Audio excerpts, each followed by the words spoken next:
Hello and welcome, everyone. Thanks for joining us today.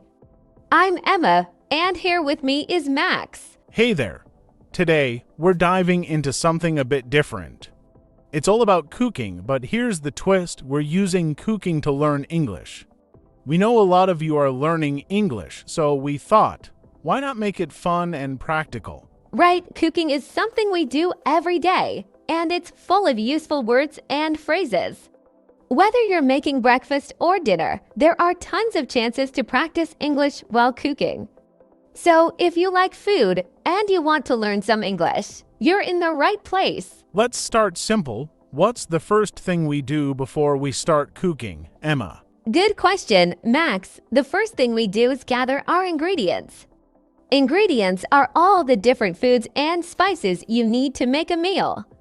Like, if you're making a salad, your ingredients might be lettuce, tomatoes, cucumber, maybe some olive oil, and salt. Exactly. So, step 1.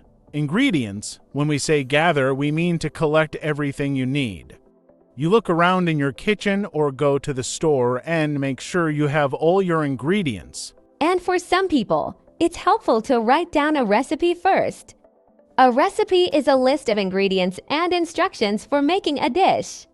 It's like a guide or a plan, telling you what to do step by step. Do you use recipes when you cook, Max? Sometimes, recipes are great for learning because they teach you words like slice, chop, mix, and stir. For example, chop means to cut something into small pieces. We often say chop the onions or chop the garlic. Right, and these are really good action words. Slice is a bit different. When we slice, we cut something into thin pieces. So if you slice a tomato, you cut it into thin, round pieces. Exactly, and let's not forget stir. Stirring means moving a spoon around in something, like soup or sauce. Stirring mixes everything together. You can stir slowly, or if you're in a hurry, you can stir quickly. So we've got some keywords here. Ingredients, recipe, gather, chop, slice, and stir. Imagine you're following a recipe in English.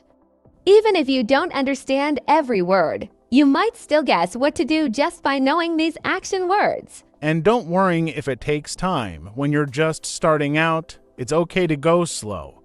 Cooking has lots of little steps, and the more you practice, the easier it gets. Plus, cooking is a great way to practice patience, which is also useful when learning English. That's a great point. And another good word is measure. When we measure ingredients, we make sure we're using the right amount. Like, if a recipe says 1 cup of flour, we use a measuring cup to get exactly 1 cup. Yes, so let's say you're making pancakes. Your ingredients might be flour, eggs, milk, sugar, and maybe some butter. First, you'd measure 1 cup of flour, then add it to a bowl. Then, measure the sugar, maybe 1 tablespoon, and add just means to put it in. Right, and mixing is another important action. When you put flour and sugar in a bowl, you usually mix them together. And then, if you add milk and eggs, you mix those in too. This way, everything is combined evenly. Mixing is really common. When you're baking a cake or making bread, you often have to mix a lot of things. Mixing can be done with a spoon, a whisk, or even a mixer, which is an electric tool that helps mix things faster. And don't forget, cooking is also about flavors. When we season our food, it means adding spices like salt, pepper, or herbs. Seasoning can change the taste of your dish, making it salty, spicy, or sweet. Yes, for example, if you're making pasta, you might add salt to the boiling water to season it, or you might add some herbs like basil to the sauce for extra flavor. This is a small detail, but it really makes a big difference. Absolutely. All right, I think we've covered some great words for cooking so far. Remember, if you're following along and cooking in English, just try to use 1 or 2 of these words each time. It really helps you feel comfortable using English in the kitchen. Yeah, and the more you practice, the more natural it will feel. Cooking is supposed to be fun, so don't stress too much about getting everything perfect. Just enjoy it and take your time. And remember, cooking in English is just like learning English. It takes practice and patience, but each step brings you closer to becoming better and better. All right, everyone, let's keep going. Last time, we talked about ingredients, recipes, and some action words like chop, slice, and stir. Today, we'll dig even deeper into some other things that happen in the kitchen. Cooking has so many steps, and each one gives us a chance to learn new words. Emma, how about we start with something simple but important? What happens when we need to heat something?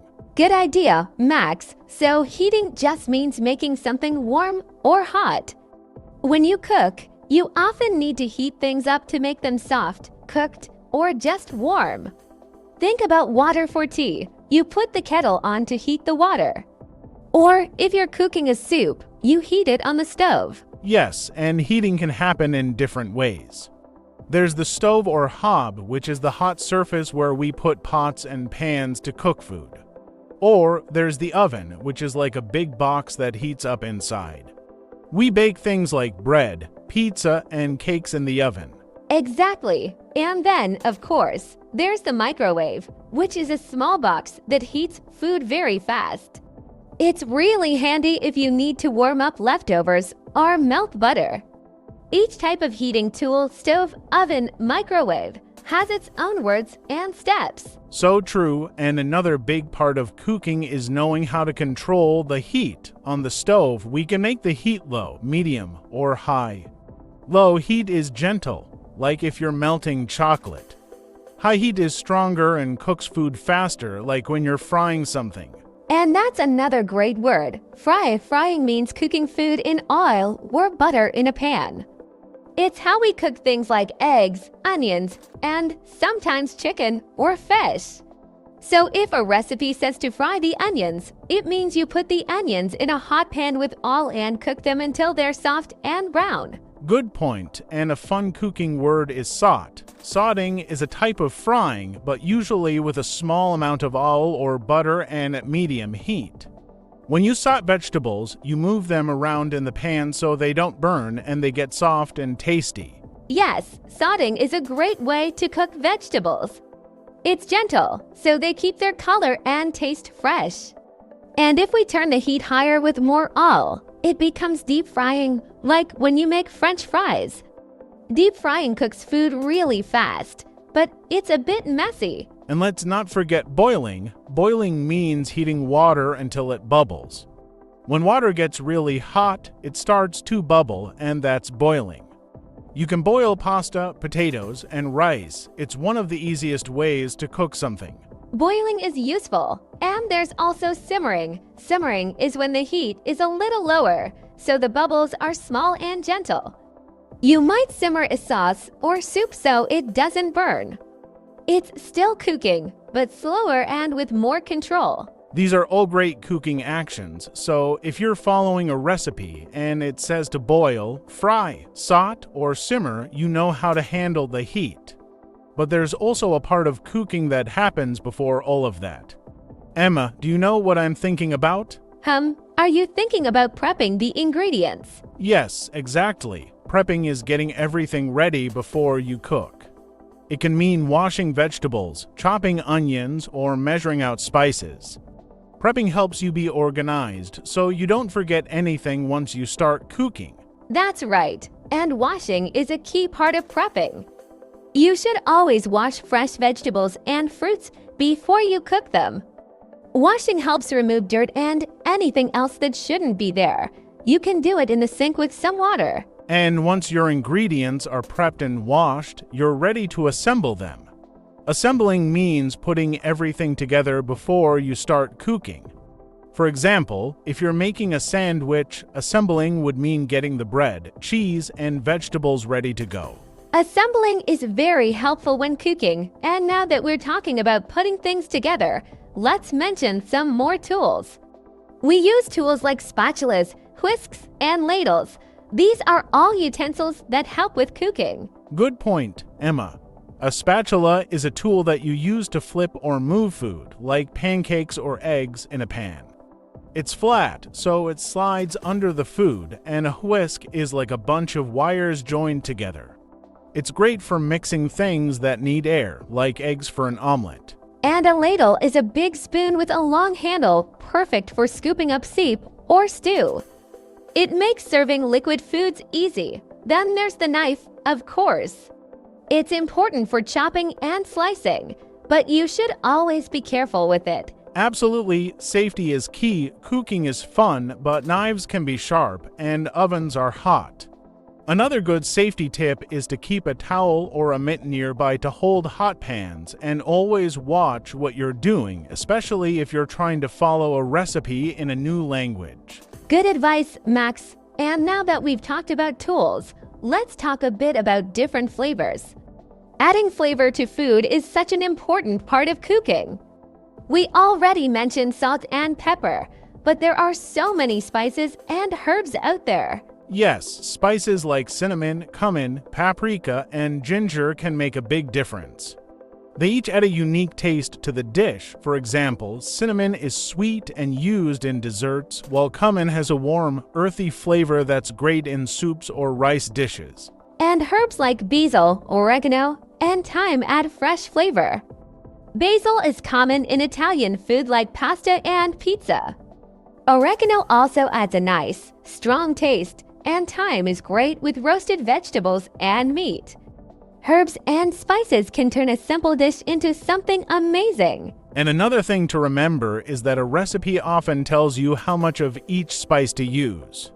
So it might say 1 teaspoon of salt or half a teaspoon of cinnamon. A teaspoon is a small spoon and a tablespoon is a bigger one, like we use for eating. So if you see teaspoon in a recipe, that's a small amount.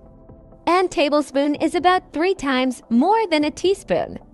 It's a good idea to have measuring spoons so you can get the right amount of each ingredient. That's right. Measuring is important because too much or too little of a spice can change the flavor a lot.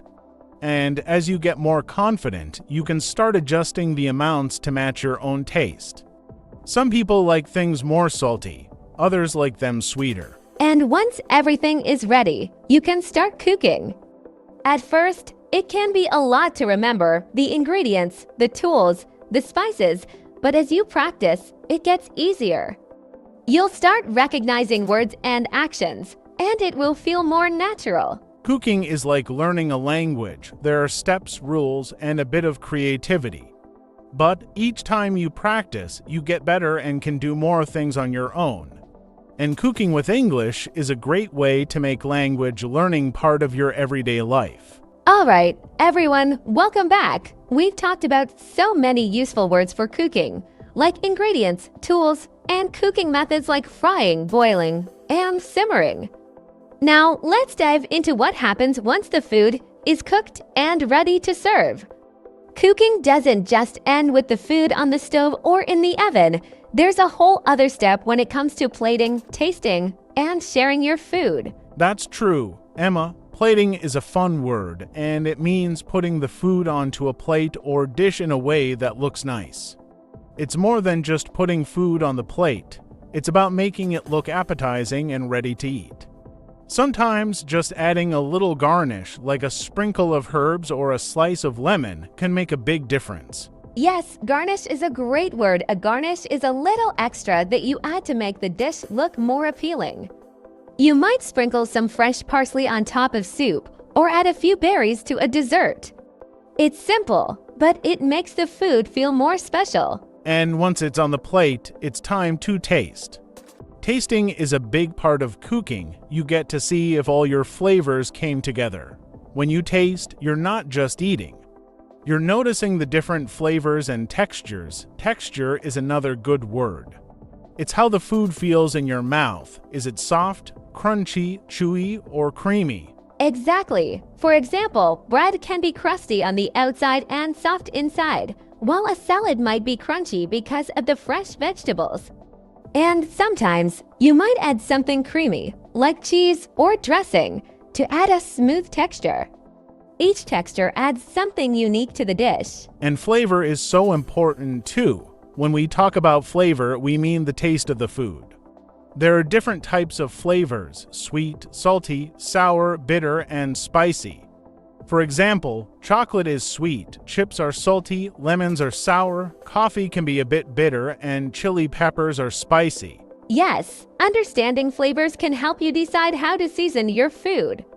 If a dish is too bland, you can add a little salt or spices to make it more interesting. And if something is too salty, you might add a bit of sugar or lemon juice to balance it out. Exactly, and when you cook more, you learn to adjust flavors to match what you like.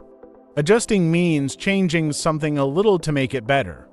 So, if a soup tastes too plain, you can add more salt or herbs. If a sauce is too thick, you can add a little water or broth to make it thinner. Adjusting is such a useful skill. Recipes give you a starting point, but with practice, you can make changes to create the taste you love. And speaking of changes, cooking also teaches us about substitutions. Sometimes you might not have every ingredient, so you have to use something else. For example, if a recipe calls for butter but you don't have any, you might use a little bit of oil instead. Yes, exactly. Substituting is a great way to be flexible in the kitchen. If you don't have fresh tomatoes, you can use canned tomatoes. Or, if you don't have chicken, you can use vegetables to make the dish vegetarian. Substitutions make cooking easier and help you use what you already have. And let's talk about sharing food. One of the best parts of cooking is sharing your food with others. Sharing food can bring people together, and it's a chance to show your creativity and hard work. When you serve food, it's more than just giving someone a meal. It's sharing a bit of yourself. Yes, and in English, there are some great phrases around sharing food, like help yourself or dig in. If you tell someone to help themselves, it means they're welcome to take as much as they'd like. And if you say dig in, you're telling them to go ahead and start eating. It's like saying enjoy the food. These little phrases make eating together feel friendly and fun. And another one is, would you like seconds? This is when you ask if someone wants more food. If someone really likes what you cooked, they might say, yes, please. It's a nice way to offer more. It's great to know these phrases because they make eating with others feel more comfortable. And in many cultures, sharing food is a way to show kindness and friendship. So, knowing some of these expressions can make a meal feel even more special. And cooking can also be a way to share culture. Different countries have their own unique foods and flavors. When you try a new recipe from another country, it's like learning a piece of their culture. For example, if you make an Italian pasta dish or an Indian curry, you're trying a taste of those places. Absolutely. Cooking dishes from different cultures teaches you about new flavors and ingredients. And if you're learning English, it's also a fun way to learn new words that come from different parts of the world. For example, tortilla is a word from Spanish and pasta is from Italian. Yes, and some foods keep their original names because they're so special to a culture. It's a reminder of how language and culture connect. So, when you're learning English, you're also learning about different people and places through food. It's amazing how much cooking can teach us. It helps with English, but it also shows us new ways of thinking. Cooking needs planning, patience, and creativity, and these skills help in all parts of life. And the best part, you get to enjoy the food you made. Learning English through cooking makes language fun and practical. You're not just learning words, you're learning how to use them in real life. And if you're new to cooking or English, remember that every small step counts. Even if you just try one recipe or learn a few new words, you're making progress. Cooking gives you a chance to learn, create, and share. And the more you practice, the better you'll get. Absolutely. So, go ahead, find a simple recipe and give it a try. Use the words we talked about, gather your ingredients, measure them, and start cooking. And don't forget to have fun, even if things don't go perfectly the first time. Learning English and learning to cook both take time, but they're both so rewarding. And if you keep going, you'll see progress. You might even surprise yourself with how much you've learned. Thank you for joining us today. We hope you learned a lot and feel inspired to try cooking in English. Remember, every dish you make and every new word you learn brings you closer to your goals. And if you enjoyed this podcast, don't forget to subscribe to our channel and share it with your family and friends. Cooking and learning are both better when shared. Thanks for cooking with us today. See you next time, everyone. Happy cooking and happy learning. Goodbye.